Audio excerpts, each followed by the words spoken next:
इस कार्यक्रम के पुण्यार्जक हैं विद्या अरय गुरु भक्त परिवार श्री 1008 शांतिनाथ दिगंबर जैन मंदिर, बीसा नागदा समाज, भिंडर राजस्थान। श्री 1008 आदिनाथ दिगंबर जैन मंदिर, नरसिंहपुरा समाज, भिंडर राजस्थान। श्री कमल चंद जी स्नेहलता सोगानी, पुत्र पुत्रवधू मनीषा यशा, पोता पोती किंजल अक्षत, बेटी दामाद अनिता राजेश जी, दिव्यांश मेहुल सेक्टर 8 प्रताप नगर सांगानेर राजस्थान। बोलिए पंच परमेष्टि भगवान की, भगवान महावीर स्वामी की, अहिंसा परमो धर्म की। परम पूज्य आचार्य गुरुवर श्री विद्यासागर जी महामुनिराज की, परम पूज्य आचार्य श्री समय सागर जी महाराज की, परम पूज्य सुंदर सागर जी महाराज की। श्रमण संस्कृति के इतिहास में आज का दिन बड़ा महत्वपूर्ण दिन है। जो तिथि कल निकल चुकी है, श्रुत पंचमी, उसके विषय में अपन थोड़ी चर्चा करेंगे। महत्वपूर्ण इसलिए है कि आज की तिथि में हम सबको एक दृष्टि मिली, आंखें मिली। आज की तिथि श्रुत पंचमी के रूप में कहलाती है। श्रुत परंपरा का प्रभाव और हमारा कर्तव्य है कि हम उस धारा को अपने जीवन में आत्मसात करें।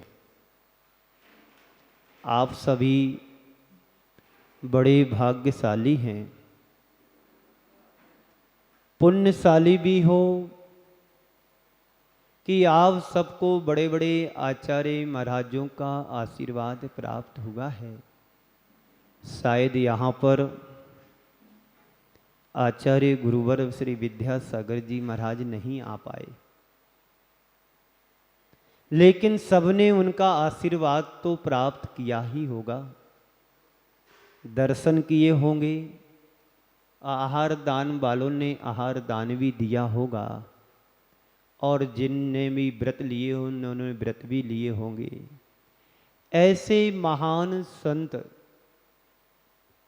की वाणी को हम सबने सुना ही है, लेकिन ये वाणी कहाँ से आई, इस पर भी हमें दृष्टिपात करना बड़ा महत्वपूर्ण है। युग के आदि से लेकर के भगवान ऋषभदेव की वाणी और महावीर पर्यंत तक वाणी हम सबको जो आई है, वो आचार्यों की कृपा से ही हमारे पास तक पहुंची है। तीर्थंकर भगवंत हमें मात्र उपदेश देते थे, लिखते नहीं थे। क्या करते थे? उपदेश देते थे। उनके उपदेश को हम अपने जीवन में अपनी शक्ति के अनुसार ग्रहण भी करते थे। वो परंपरा आचार्यों के माध्यम से आज हमारे पास तक पहुंची है। शांति सागर महाराज से लेकर के वीर सागर महाराज, शिव सागर, ज्ञान सागर, विद्या सागर, इधर दूसरी परंपरा की ओर यदि हमारी दृष्टि जाती है तो शांति, वीर, शिव, धर्म, अजित आदि अनेक अनेक आचार्यों की परंपरा हमारे जीवन में आई है। उनकी कृपा से आज हम सब कुछ प्राप्त कर रहे हैं। कल की तिथि में श्रुत पंचमी थी, उसी को आधार लेकर के हम थोड़ी आप सबके मध्य चर्चा करूंगा। ऐसी तिथि में, जिस तिथि में ग्रंथों का पूर्ण लेखन हुआ हो, वह तिथि श्रुत पंचमी के रूप में हमारे सामने उपस्थित हुई। श्रुत का अर्थ होता है श्रवण करना आगम को। जो आचार्यों की वाणी है, तीर्थंकर भगवंतों की वाणी, उस वाणी को हम सब ग्रहण करें। एक प्रसंग में आप सबके सामने रखता हूं, फिर आगे शेष चर्चा समयानुसार करूंगा। आप लोग भी साधु संतों के पास जाते हैं, किस लिए जाते हैं? सुनने के लिए जाते हैं। और यदि महाराज ना सुनाए तो एक दिन आओगे, 2 दिन आओगे, 3 दिन आओगे, फिर आना बंद कर दोगे। ये हमारा अनुभव है। अभी मैं पिछले गिंगला में था, यही समस्या वहां पर थी जो यहां पर है, और जहां जाते वहां होती ही होती। मैंने टाइम दिया कि 7 बजे से 8 बजे शाम को आपको उपस्थित होना है। ठीक है महाराज श्री। 7 के 8 बज गए, कोई नहीं आया। 8 बजने के बाद थोड़े थोड़े 2, 5, 10 लोग, 15 लोग आए होंगे। मैं जब तक अपने स्थान पर पहुंच गया मंदिर से, और अपनी सामयिक की तैयारी में लग गया। महाराज श्री सुनाओ सुनाओ। मैंने इशारे से किया कि देखो टाइम कितना हो रहा है। हाँ महाराज श्री 8, सवा 8 बज चुके हैं। मैंने कि नहीं, यदि आप लोग समय से आओगे तो कल मैं आपको 7 से 8 जरूर समय दूंगा, इसके बाद नहीं। वही हाल दूसरे दिन रहा, वही हाल तीसरे दिन रहा, और मैंने सुनाया नहीं। चौथे दिन एक भी व्यक्ति नहीं आया। अब मैं आपको भगवान महावीर से जोड़ना चाहता हूं। भगवान महावीर का समोसरण लगा हुआ था। रोज श्रद्धालु श्रद्धा भक्ति से भर करके उनके धर्म उपदेश को सुनने के लिए आते थे, लेकिन भगवान महावीर बोलते नहीं थे। पता है ना आपको? एक दिन नहीं बोले, चलो कल फिर चलते हैं, भगवान बोलेंगे, अपना उपदेश देंगे, हम लोगों के कल्याण के लिए उनकी वाणी मिलेगी सुनने के लिए। नहीं बोले। तीसरे दिन भी लोग श्रद्धा से भर करके आए, चलो आज नहीं कल सुनने को मिलेगा, आज नहीं कल सुनने को मिलेगा, आज नहीं कल सुनने को मिलेगा। ऐसे चलते चलते 2 माह बीत गए, लेकिन भगवान का उपदेश नहीं हुआ सो नहीं हुआ। आपके नगर में कोई संत चातुर्मास करे और महीने भर तक ना बोले तो आप तो कहो महाराज बिहार करो। जब महाराज बोलते नहीं, उपदेश नहीं देते हैं, तो फिर हम लोग जाएं क्यों?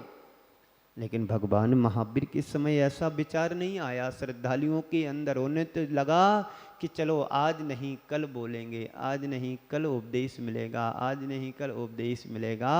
और इस श्रद्धा से भर भर करके रोज आते थे। चलो कोई बात नहीं, उपदेश नहीं मिला तो दर्शन तो मिल रहा। ये सकारात्मक सोच किसके मन में आती है? जो सच्चा धर्मात्मा, सम्यक दृष्टि, भव्य आत्मा होता है, वही सकारात्मक सोच का धनी होता है। वो नेगेटिव में पॉजिटिव सोचता है, नकारात्मक में सकारात्मक स्थिति बनाता है। और आपके नगर में संत रहें और उपदेश ना दें, बोले नहीं, तो आप लोग बिल्कुल आना 1 दिन 2 दिन 3 दिन आओगे, फिर आना ही बंद कर दोगे। क्या करें उधर जा करके? उपदेश मिलता नहीं है, आशीर्वाद मिलता नहीं है, तो जाके क्या करें? नहीं, उनके दर्शन मात्र से तुम्हारा कल्याण निहित है। आचार्यों ने ऐसा कहा है कि भगवान के दर्शन करने मात्र से निधत्ति निकासित जैसे कर्मों का क्षय देखा गया है। दर्शन मात्र करने से, उपदेश तो बहुत दूर की बात है। आप भगवान के दर्शन करने जाते हो कि उनको देखने जाते हो? बोलो। मंदिर में रोज जाते हो, भगवान को देखने जाते कि उनके दर्शन करने जाते हैं? दर्शन करने जाते हो तो आपके जीवन में कुछ दर्शन घटित हुआ कि नहीं हुआ? और देखने जाते हो, देखने से क्या हुआ? ज्यों के त्यों हो। जिस दिन भगवान के तुम दर्शन करते करते निज दर्शन की अनुभूति करने लगोगे, तो समझ लेना कि हमारा दर्शन करना सार्थक हो गया। अभी आप लोग दर्शन कम करते हो, प्रदर्शन दिखावा ज्यादा करते हो, है ना। लेकिन दर्शन होना चाहिए अंतरंग से। एक भगवान का अभिषेक करो या एक भगवान के दर्शन करो, वही है, सारी वेदियों के करो वही है, पर हमारी श्रद्धा कितनी है इस बात पर डिपेंड करता है। जितनी प्रगाढ़ तुम्हारी श्रद्धा और भक्ति होगी, एक भगवान का आंख बंद करके स्मरण करोगे, तुम्हारी आत्मा का कल्याण हो जाएगा। चाहे एक भगवान पर अभिषेक करो, चाहे 50 भगवान पर अभिषेक करो, अभिषेक करने से कल्याण होने वाला नहीं है। तो महाराज श्री कल से अभिषेक करना बंद कर दूं? मैं बंद करने की बात नहीं कहता हूं, मैं तो ये बात कहना चाहता हूं कि भगवान का अभिषेक हो या दर्शन हो या कोई अर्घ हो, भक्ति भाव से डूब करके करो। जैसे कवि धनंजय कवि ने भगवान की पूजन की थी, बेटे को सर्प ने काटने के बावजूद भी पूजन नहीं छोड़ा। छोड़ा क्या पूजन? आचार्य मानतुंग महाराज को 48 तालों के अंदर कैद कर दिया गया। किसी सेठ साहूकार को बुलाया, पुलिस वालों को बुलाया कि राजन ने मुझे जेल में डाल दिया, हमें छुड़ा लो। हमारी भक्ति में शक्ति होगी तो निश्चित तौर पर हमारे कर्म झड़ेंगे। ये तो बाहर की बेड़ियां हैं, इससे कोई प्रभाव पड़ने वाला नहीं। असली बेड़ी तो हमारे कर्मों की है, जो जन्म जन्मांतरों से मुझे जकड़े हुए हैं। इन बेड़ियों को काटना है तो आनंद है। तो भगवान महावीर के समुसरण में रोज लोग जाते थे, पर उनकी वाणी सुनने को, ओम सुनने को नहीं मिलती थी। वजह क्या थी? कारण क्या था कि उनकी उपदेश धर्मामृत हमें क्यों प्राप्त नहीं हो रहा?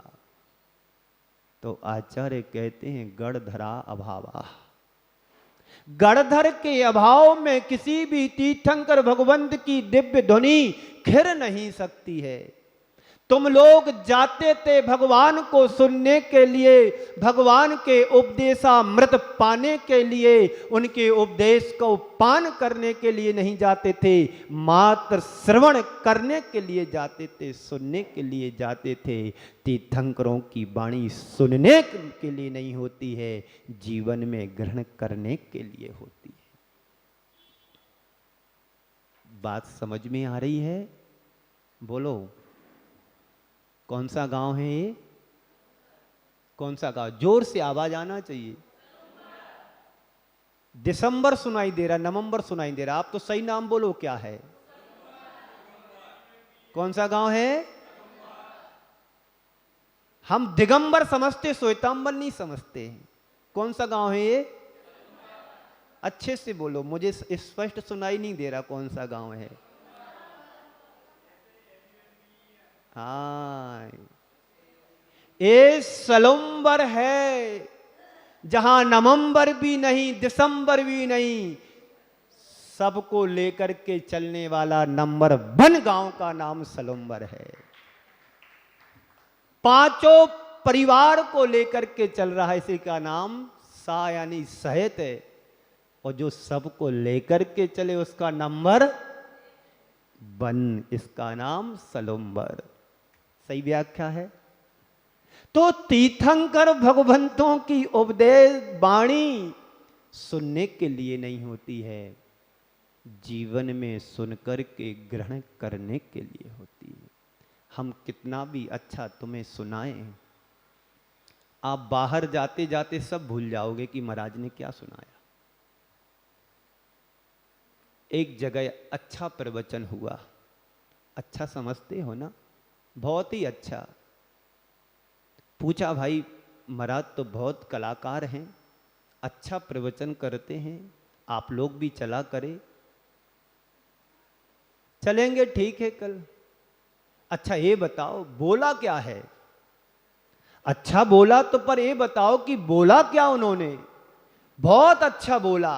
अरे तो बताओ क्या बोला? अच्छा तो बोला होगा, पर ये तो महाराज जाने क्या बोला, पर अच्छा बोला।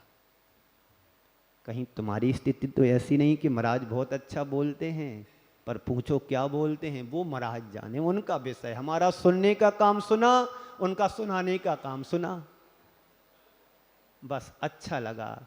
अध्यक्ष साहब से कहना चाहता, थोड़ी नाश्ता की व्यवस्था और कल से कर दो कि तो हॉल भर जाएगा। प्रवचन भले कैसा हो, पर नाश्ता अच्छा होना चाहिए, जिससे तुम्हारी धर्म के प्रति आस्था और वास्ता बनी रहे। आज जमाना नाश्ते का है, आस्था का खत्म हो गया। आस्था यदि तुम भगवान के प्रति समर्पण करोगे तो तुम्हारा कल्याण होगा, आत्मा का उत्थान होगा। तो मैं कह रहा था कि भगवान महावीर का उपदेश क्यों नहीं हुआ?